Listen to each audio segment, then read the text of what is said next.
Hello guys, welcome on Tesla Adventures. In this video, we are going to discuss the Mayer's relation and we are going to discuss the fact that why Cp is greater than Cv. So first of all, let us discuss the Mayer's relation. Now Mayer's relation is the relation between Cp and Cv, where we have already discussed that Cp is the molar specific heat at constant pressure, while Cv is the molar specific heat at constant volume. So in this video we are going to relate these two quantities, and that relation is called as the Mayer's relation. So now we know that we have already studied the laws of thermodynamics, in fact first law of thermodynamics. So we know that for ideal gas, we are talking about ideal gas, dq is equal to du plus dw. Let us again revise that what is dq, what is du and dw. dq is the heat given to the gas or heat absorbed by the gas. du is the change in internal kinetic energy of the gas, and dw is the work done by the gas against surroundings. So if the process is isobaric process,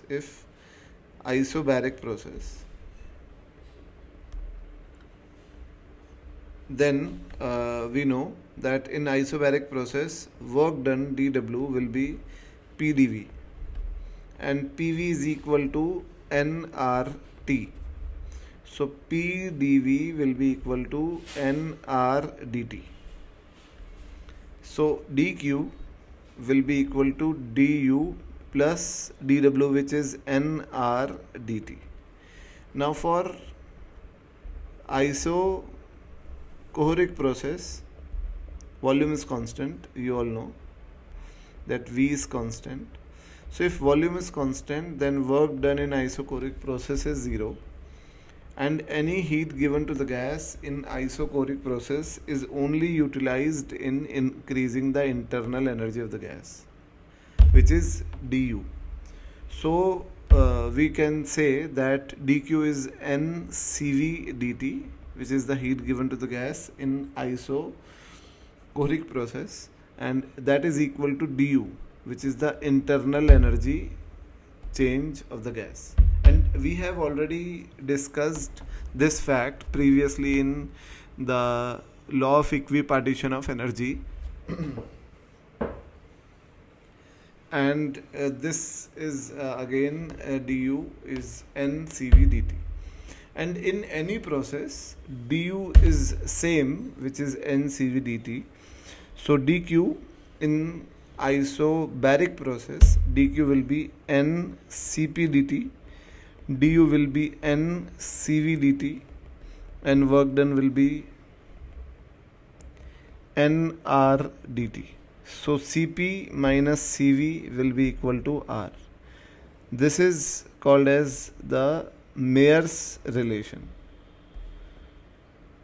So this is the Mayer's relation, and this is the relation between Cp and Cv with R, where Cp is the molar specific heat at constant pressure, Cv is the molar specific heat at constant volume, and R is the universal gas constant. Now if we talk about the Mayer's relation for specific heats, so this relation was originally derived for molar specific heat, but now we talk about for specific heats. So we know that Cp minus Cv is equal to R. This is for 1 mole, and in 1 mole we know then 1 mole is equal to m grams, where m is the molecular mass. So for 1 gram, if we divide the complete equation by molecular mass, then Cp by m minus Cv by m will be equal to R by m, and this will be Sp, which is specific heat at constant pressure. This will be SV, which is specific heat at constant volume, and this will be small r. Now we know that for any gas, capital R is the universal gas constant, and for any ideal gas it is same.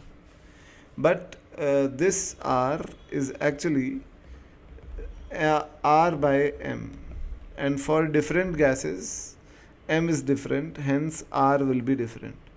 So this is the relation for specific heats at constant pressure and constant volume. Now when I ask the students that why Cp is greater than Cv, then most of the answers comes in this way, that because Cp minus Cv is equal to R, therefore we can say that Cp is greater than Cv. In fact, this is a wrong and a reverse statement. We can say that Cp minus Cv is equal to R due to the fact that Cp is greater than Cv. So why Cp is greater than Cv? So now let us examine this situation. Now let us examine that there is a gas. Let us take an example that there is a gas which requires 10 joules of energy for 1 degree rise in temperature. And this 10 joule of energy is completely utilized in increasing the temperature only. So at constant volume, we know that work done by the gas is 0. So the heat required by the gas for 1 degree rise in temperature is 10, and 10 is just delta U. Now, but at isobaric process,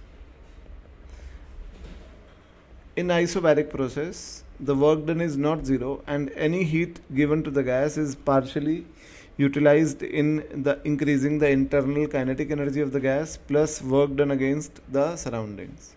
So if we wish to increase the temperature of this gas isobarically by 1 degree Celsius, we should give the gas enough heat so that one part, which is du, should be 10, and other part whatsoever it would be. So we can say that dq would be definitely greater than 10, because some part of dq would be utilized in dw also. So we know that the gas utilizes its heat in two parts in isobaric process. One part is in increasing the temperature, and the other part is in doing the work against the surroundings. And therefore more amount of heat will be required in isobaric process as compared to isochoric process for the same temperature rise of the gas, and therefore we can say that the specific heat of a gas at constant pressure would be definitely more than the specific heat of the gas at constant volume.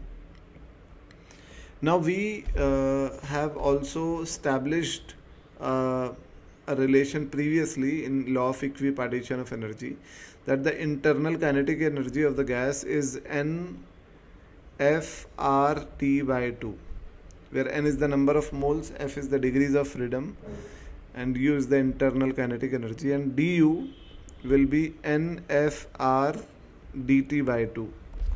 So this is also, du is also equal to NCV dt, and that is NFR dt by 2.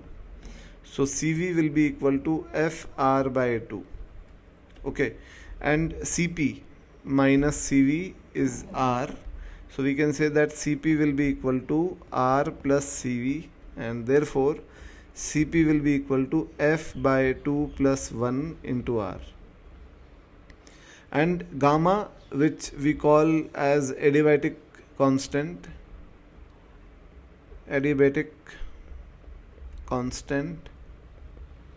is the ratio of Cp and Cv. So this ratio will be equal to 1 plus 2 by F. So greater is the degree of freedom of a gas, lower will be its gamma. So this is gamma. Okay, so that's it in this video, and in next video we'll be bringing some concepts about the mixture of gases. Thank you.